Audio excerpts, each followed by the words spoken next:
Tak vám teda oznamujem, že v pondelok večer sadám do lietadla a idem na oslavy konca druhej svetovej vojny do Číny.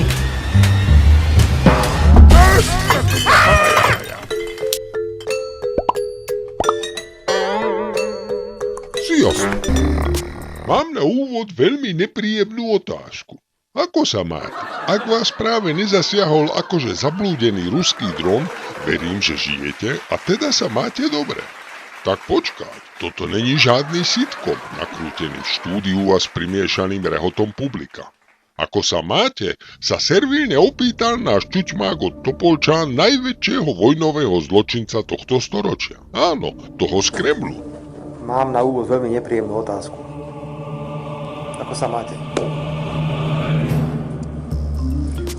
Если я жив, то это уже хорошо.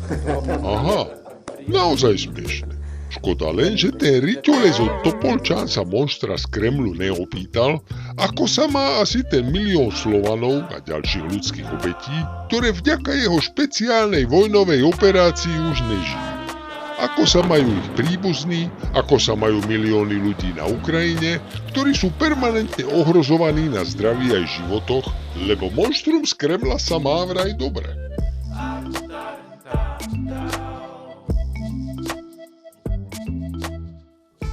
Zdá sa, že sa chce mať aj nadálej dobre a ešte veľmi dlho. Vlastne tak rozmýšľajú váceri populárni autokrati a diktátori sveta.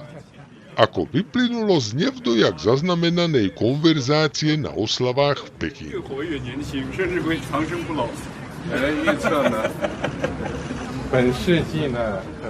No, zdá sa, že večný život balzamovaného vodcu ruského proletariátu už prestáva byť atraktívny. Dnešní vládcovia netúžia potom, aby sa mohli napácovaní chemikáliami celé dni iba vyvalovať ako ich nesmrteľný učiteľ. Dnešní mocipáni túžia po nekončiacom výkone neobmedzenej moci. Aj preto sa občas schádzajú, aby demonštrovali svetu, že to myslia vážne.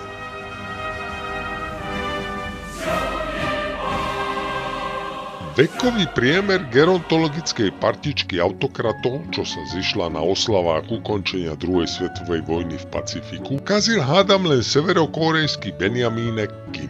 Ale náš Roberto Experto, ako jediný vrcholný zástupca krajiny Európskej únie a NATO, svojou účasťou na teambuildingu Euroázijského spolku hrdo naplňal svoju hanebnú misiu. Zatiaľ sa síce ešte nezmestí do hĺbky ostrosti fotoaparátov snímajúcich svetových desperátov, ale však buďme tolerantní. Predseda na sebe efektívne pracuje. Vytvára sa nový svetový poriadok. Nové pravidlá multipolárneho sveta. Nová rovnováha síl, čo je pre medzinárodnú stabilitu mimoriadne dôležité. Nie, to ešte nie sú zaslúžené pekelné plamene.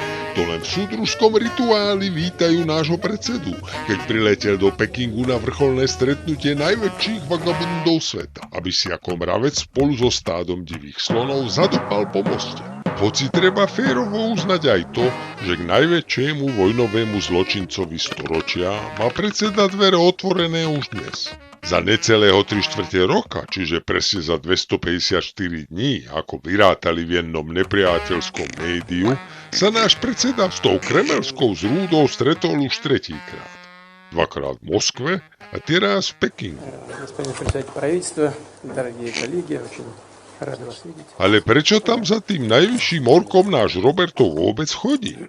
O čom sa rozprávajú? Čo riešia? Čo prezidentovi predseda prináša? Prezident, veľmi rád by som prišiel s nejakými dobrými posolstvami. Nemám žiadne posolstvo dobré, ktoré by som vedel priniesť. A čo si odtiaľ odnáša? Či by som ja nemal nejaké posolstvo priniesť odtiaľto. A čo z toho budeme mať my, občania? Respektíve, čo nám akútne hrozí? A veľmi by som privítal, keby som mohol dostať nejaké základné informácie, kde sa nachádzame, čo môžeme očakávať. 1000 otázok, 1000 možností, ale žiadna odpoveď. Respektíve len kopec drzých lží a nebotičných hlúpostí.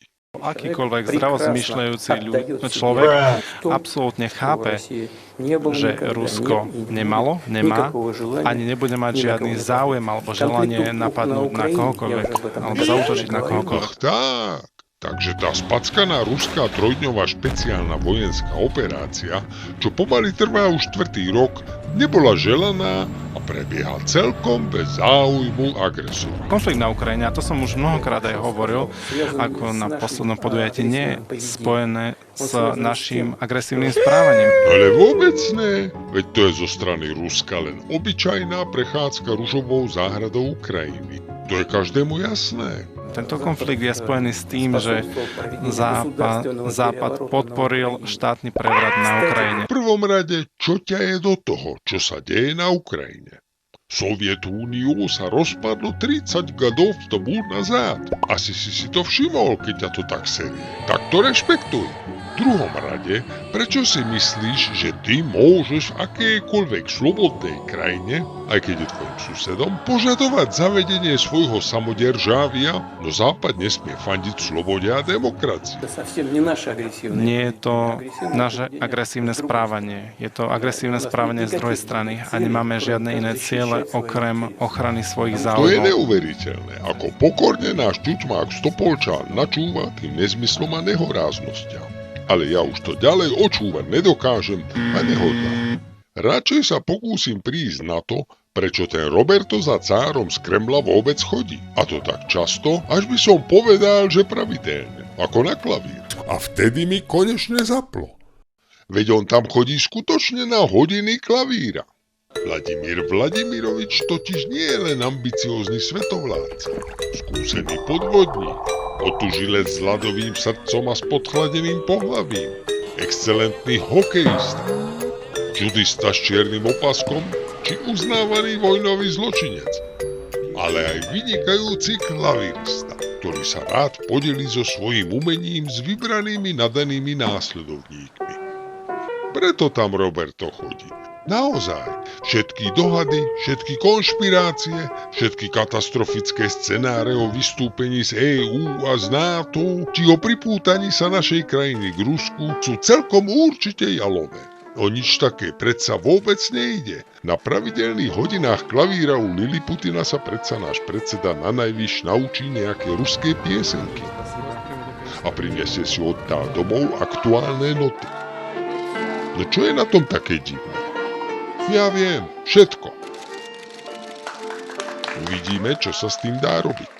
Napríklad aj na námestiach našich miest. Určite sa na nich s mnohými z vás stretnem, ale už čoskoro sa porozprávať k veci prídem aj v tomto kanále. Dovtedy vás srdcovo zdraví váš Bertalan.